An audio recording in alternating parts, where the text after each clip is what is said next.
Nós temos pelo menos 3 teorias acerca da criação. Uma delas é o criacionismo, Sim. da qual nós professamos como cristãos, como crentes em Deus. Agora tem também a evolução ateísta e a evolução teísta. O que é a evolução ateísta? Basicamente, né, porque eu não sou cientista, também não sou biólogo, mas a evolução ateísta é aquela que diz que não existe um criador, a teoria do Big Bang, algo nesse sentido. Sim. Basicamente falando. O que é a evolução teística? A evolução teística, ela diz que existe sim um criador, mas ele iniciou o primeiro ato de criação e depois o restante foi evoluindo. Ele criou somente a primeira partícula. Esses dois, obviamente, não têm respaldo à luz da Bíblia, ok? Então, nós vamos falar hoje concernente à teoria da criação. Nós chamamos de criacionismo. O criacionismo, ele também divide-se em pelo menos 3 visões dentro do criacionismo. Existe a teoria da lacuna, ou teoria da recriação, também conhecida como teoria do hiato. Gente, o que é isso que o pastor está falando? Se você ler Gênesis capítulo 1, por exemplo, no princípio criou Deus os céus e a terra, é o verso 1. Aí no verso 2, eu estou com a minha Bíblia aberta aqui, acho que eu não consigo gravar esse texto ainda. No verso 2 está lá, e a terra era sem forma e vazia, e havia trevas sobre a face do abismo, e o Espírito do Senhor se movia sobre a face das águas. Parece que tem essa teoria da lacuna, ou teoria do hiato, ou teoria da reconstrução, ou recriação. Eles acreditam que tem um grande intervalo de tempo entre Gênesis capítulo 1, verso 1, e Gênesis capítulo 1, verso 2. Eles acreditam que há um grande intervalo de tempo. Eu não vou colocar aqui os defeitos, os pós e os contras das teorias, só vou explicar de forma panorâmica as 3 visões. Sim. Essa é uma delas. Eles veem nisso daí, embora, pensamento meu, eu não consigo ver essa sustentabilidade à luz da Bíblia. Esse hiato, esse desconexo. Porque o texto ali no original hebraico, nós temos alguns sinais disjuntivos, e se tiver tempo propício, falaremos sobre isso agora.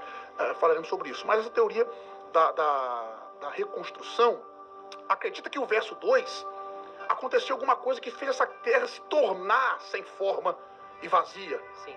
Eles traduzem o verbo ali, hayetá, né? Bereshit bara Elohim et hashamayim ve'et haaretz, essa expressão do verso 1. No verso 2, ve'haaretz hayetá tohu vavohu, aí vai até o final. A Vocês expressão viram que hayetá, ele fala com uma naturalidade, como se ele estivesse falando com um grego aqui, né? Só que para traduzir para vocês, para nós, né, para nós não conhecedores, ele está falando na língua original o versículo 1 e 2, que é no princípio criou Deus. os céus e a terra. Não, em grego. No hebraico é Bereshit bara Elohim. Que quer dizer, no princípio. No princípio criou Deus. E o 2 ou Deus criou, né? É. Vou explicar, porque talvez tenha algum teólogo ali que também conheça um hebraico, Sim. né? Elohim ali é um plural. Então é deuses. Mas deu isso dentro de mim agora aqui na cabeça. Por isso que eu disse isso agora. Só que o verbo, o que rege ali é o verbo. O verbo está no singular, o verbo parar está no singular. Entendi. Então esse plural aqui, se tiver algum antitrinitariano ali, agora vai me pegar, né? Nós pensamos que esse Elohim ali é um plural. O hebraico tem 3 classes de números. O plural, o singular e o dual.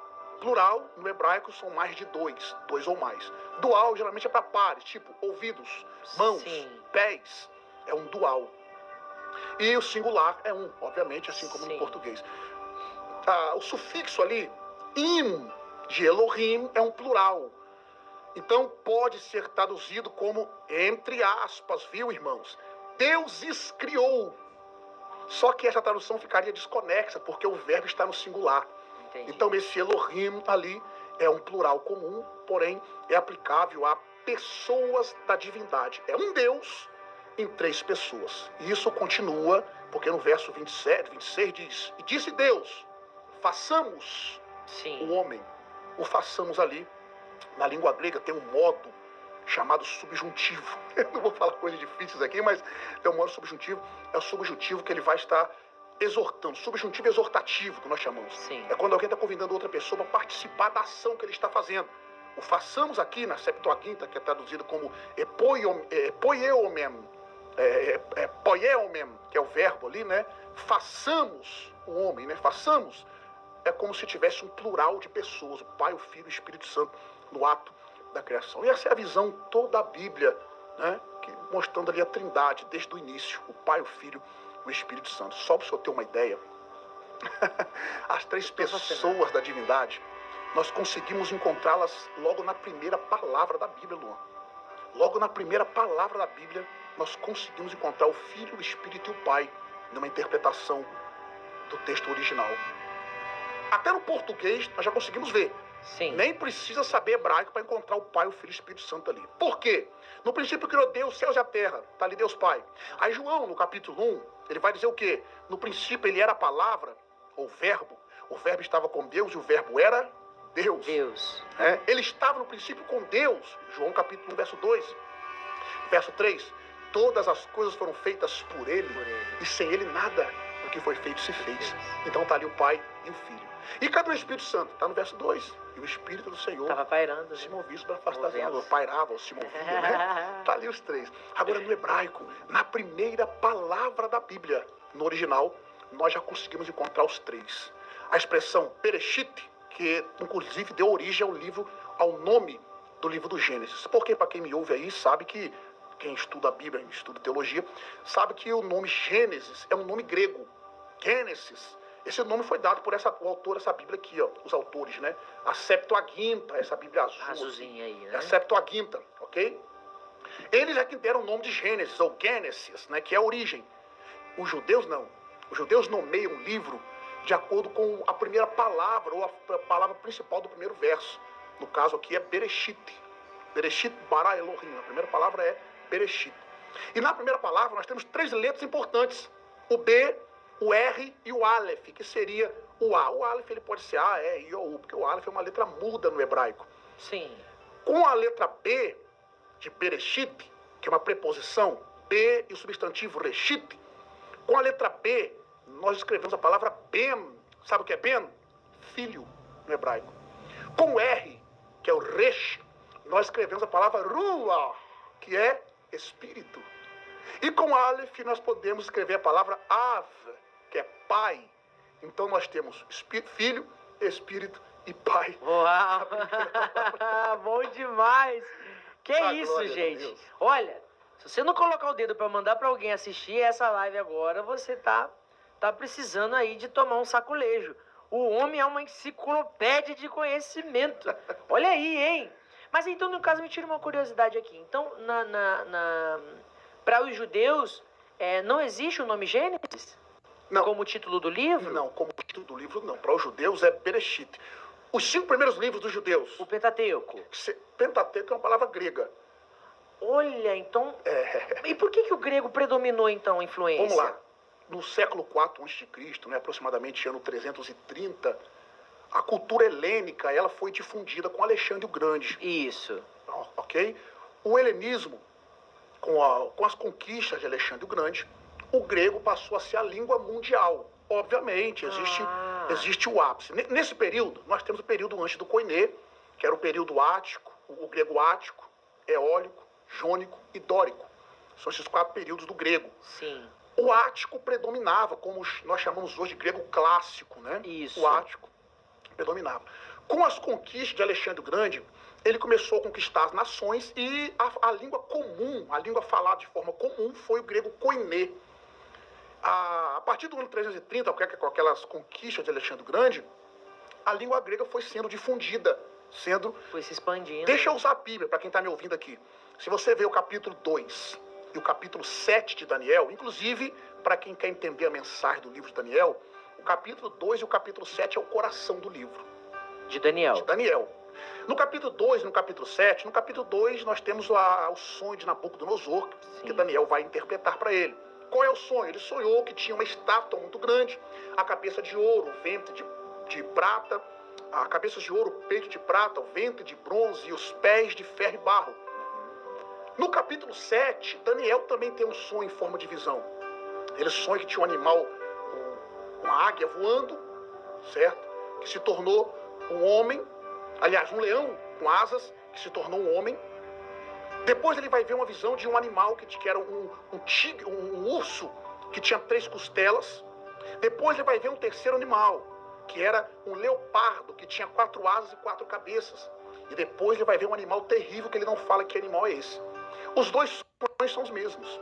A coroa pelo leão que tinha asas, Babilônia. Babilônia. O ventre, o peito de prata e o urso, as costelas, é o Império Medo-Persa. O ventre de bronze e o leopardo com 4 cabeças e 4 asas é o Império Greco-Macedônio. É a Grécia, né? Grécia. Isso aí.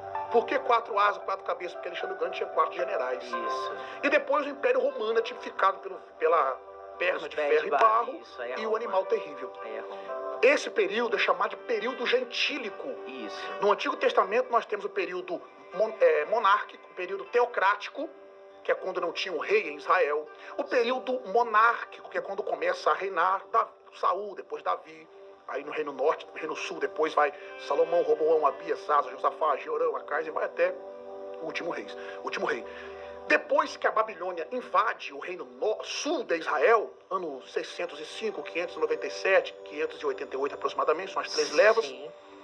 começa o período gentílico. Babilônia, Medo-Persa, Greco-Macedônio. O Alexandre o Grande, que tem origem ao Império Greco-Macedônio, né? Por causa do pai dele, Filipe Macedônio. Ele foi o maior conquistador da história. Ele varreu, ele conquistou todo mundo daquela época. E a cultura helênica foi propagando, certo? Depois, quando um dos generais dele vai perder, né? vai dividir, quando ele morre, divide o reino para os 4 generais. Sim. Roma vai conquistar, mas mesmo Roma no poder, na época de Cristo, o império que estava no poder era o Império Romano. Mesmo Roma no poder, a cultura helênica ainda estava predominando. O idioma. Gálatas capítulo 4, verso 4, por exemplo, Paulo vai dizer assim, vindo a plenitude dos tempos, Deus enviou seu filho nascido de mulher, nascido sob a lei. Plenitude do tempo é porque estava tudo preparado. Homem de Deus, Deus é tão perfeito que ele preparou tudo para enviar Cristo. Alexandre o Grande preparou o idioma, que virou idioma comum. O grego é comparado com o inglês hoje. Sim. Por exemplo. Na época era língua mãe mesmo, né? Língua mãe, regia o mundo da época. Então, quando Roma assume o poder, o que Roma faz? Prepara estradas. As estradas foram preparando acesso fácil. Jerusalém está no centro ali, então tudo que chegasse em Roma virava notícia mundial. Uau. Por isso que o alvo de Paulo era chegar até Roma. Atos 28 termina como? Com Paulo em Roma. O cristianismo chegou ali, obteve vitória e foi propagação mundial. Então por que o grego foi a língua falada? Por causa das conquistas de Alexandre o Grande, nós chamamos de grego koiné, embora o ápice do koiné foi o ano 100 a.C. até o ano 100 depois de Cristo, porque aí depois, no ano 300 alguma coisa, né, 300 e pouco, o Império Romano cai e o latim, no ano 100 o latim começa a, entre aspas, disputar com o grego. Nós podemos ver em João capítulo 19, verso 20, por exemplo, lembra daquele INRI na cruz? Sim. É os irmãos que têm a fé católica, né? INRI, né? Ali está em 3 idiomas. João capítulo 19, verso 20 diz isso. Foi colocado em hebraico, em latim e grego, ou grego e latim. O INRI ali é no hebraico. Yeshua Nasir, Rosh Yudim, Jesus Nazareno, Rei dos Judeus. No grego, Jesus Nazoraio, Rex Iudaio. Seria essa a expressão. Jesus de Nazaré, Rei dos Judeus. Eu não sei falar muito latim, mas seria mais ou menos Jesus Nasir, Rex Iudae. Seria mais ou menos isso em latim. Jesus, Nazaré, Rei dos Judeus. Eram os 3 idiomas que predominavam naquele período, na época do Evangelho de João, né? Que foi um dos últimos livros da Bíblia a ser escrito. Um dos últimos livros. Em suma, por isso que os gregos era a língua falada. Então eles colocavam o nome de acordo com a mensagem em si do livro. Já os judeus, de acordo com a primeira palavra ou palavra principal, né? Por exemplo, que no caso, então, é Bereshit. Bereshit. Os 5 primeiros livros da nossa Bíblia, que nós chamamos de Pentateuco, Gênesis, Êxodo, Levítico, Números e Deuteronômio, são nomes partes em grego, parte em latim. porque eu não Porque trouxe a teve a Vulgata influência do Latina. latim também, Eu não né? trouxe a Vulgata Latina, mas os irmãos de fé católica sabem que Jerônimo foi o tradutor uma das primeiras traduções para o latim, chamada Vulgata. Vulgata Sim. Latina. Como Jerônimo, esses nomes também sofreram influência. Sim. Por exemplo, o livro de Êxodo, por exemplo, no grego não é Êxodo, no grego é ek, rodós, preposição ex, caminho, rodós, que é saída. Êxodo seria um nome latim. Levítico, por exemplo, E no hebraico, Êxodo? Êxodo no hebraico é Shemote, Shemote, que é nomes. O primeiro verso isso. de Êxodo no hebraico é Velech Shemote, e estes são os nomes. Velech Shemote, Uau. e estes são os nomes. Levítico. Levítico, Vaikra, no hebraico, Vaikra, e chamou. E no Né? grego? No grego, a palavra Levítico no grego ali é Levitkon, que seria a respeito dos levitas. Então tem uma certa influência para Sim, nossa, né? Sim. E o próximo é Números. números. Números é um nome latim. A palavra números na língua grega seria aritmoi, que é contagem, por causa dos dois maiores recenseamentos, ou contagem do povo no livro de números. No hebraico é Bemdebar, que é no deserto. Bemdebar, no deserto. Deuteronômio, que eu sei que você vai perguntar. Sim, óbvio. Vou aproveitar o máximo que eu puder aqui. Deuteronômio é uma palavra grega, junção de duas palavras, deuteros e nomos. Deuteros, segunda, repetição, nomos, leis. Por quê? Porque em Deuteronômio, Moisés está repetindo as leis para outra geração. Lembra que a primeira geração morreu no deserto? Moisés vai repetir a lei para aquela geração que está ali. Né? Incrível demais. Esse é o livro de Deuteronômio grego. Vocês estão percebendo, entendendo que é muito mais profundo do que só um livro, né? Com vários capítulos, Irmão, né? a Bíblia é uma fonte inesgotável. Nunca houve um livro em toda a história mais atacado do que a Bíblia. E ele permanece... E mais atual também, né? Mais atual. Tem pergunta aqui pra você. Opa! Seu aluno tá te perguntando assim, ó, Henrique. Sim. Pergunte ao pastor sobre o alfa e o ômega no Gênesis 1. Com certeza é alguma coisa que ele já sabe na aula. E também tem uma pergunta aqui da Margarete fazendo a seguinte pergunta. Pergunta para o professor. Uma pessoa orando em hebraico pode ser confundido com orar em línguas? Para quem não conhece, vou responder a primeira pergunta da irmã e depois